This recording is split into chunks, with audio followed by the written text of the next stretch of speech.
What if obeying God perfectly still wasn't enough? What if one small compromise erased a powerful calling? This is the story of a young prophet, bold, fearless, chosen. He stood before a king without fear. But fell, not to a throne, not to an army, but to deception.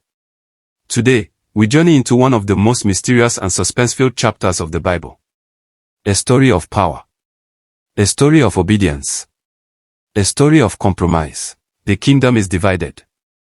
After Solomon's reign, Israel split into two nations. In the north rules Jeroboam, a king afraid of losing power. To secure his throne, he builds false altars. He creates his own religion.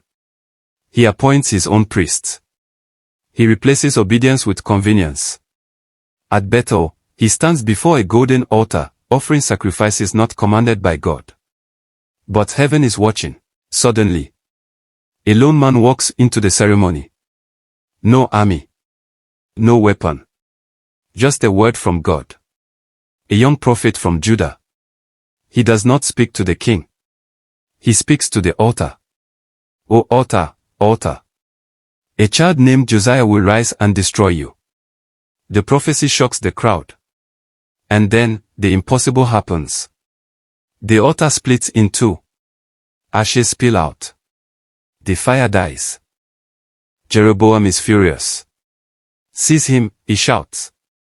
He stretches out his hand. But suddenly, his arm freezes. It withers. Rigid. Lifeless.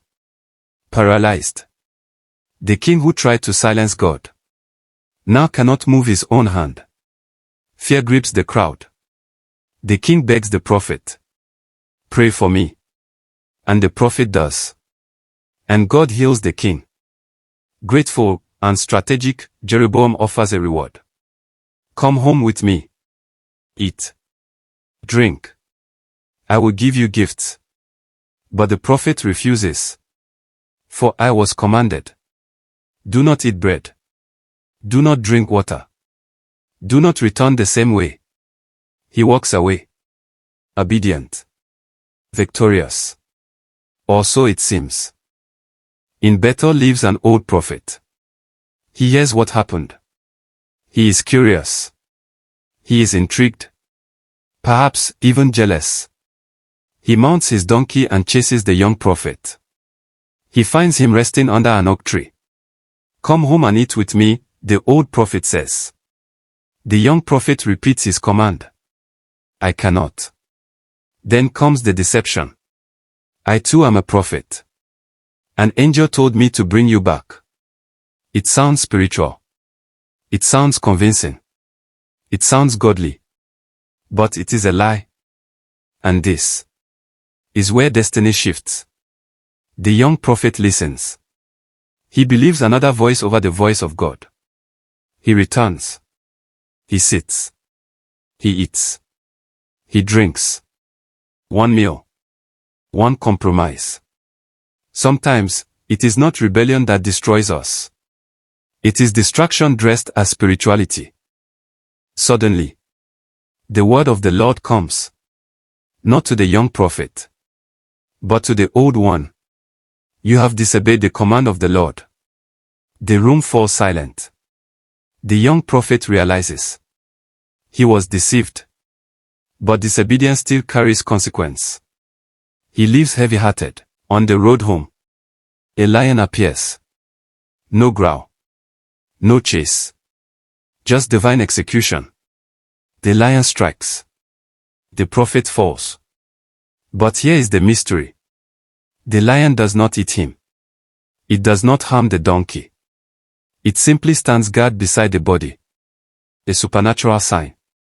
This was not random. This was consequence.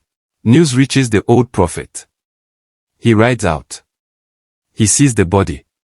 The lion still there. He understands. He weeps. He brings the young prophet back and buries him. "My brother," he cries. Even in failure, the prophecy remains true. Years later, the word spoken at the altar will come to pass. Because God's word never fails. This story is not about fear. It is about obedience. The young prophet was bold before a king, but vulnerable to a whisper. Sometimes your greatest test comes after your greatest victory. Be careful who you listen to. Not every spiritual voice speaks for God. When God gives you a command, hold it. Guard it. Obey it fully. Because partial obedience is still disobedience. And your destiny is too valuable to trade for one meal. Obedience is not about starting strong. It is about finishing faithful.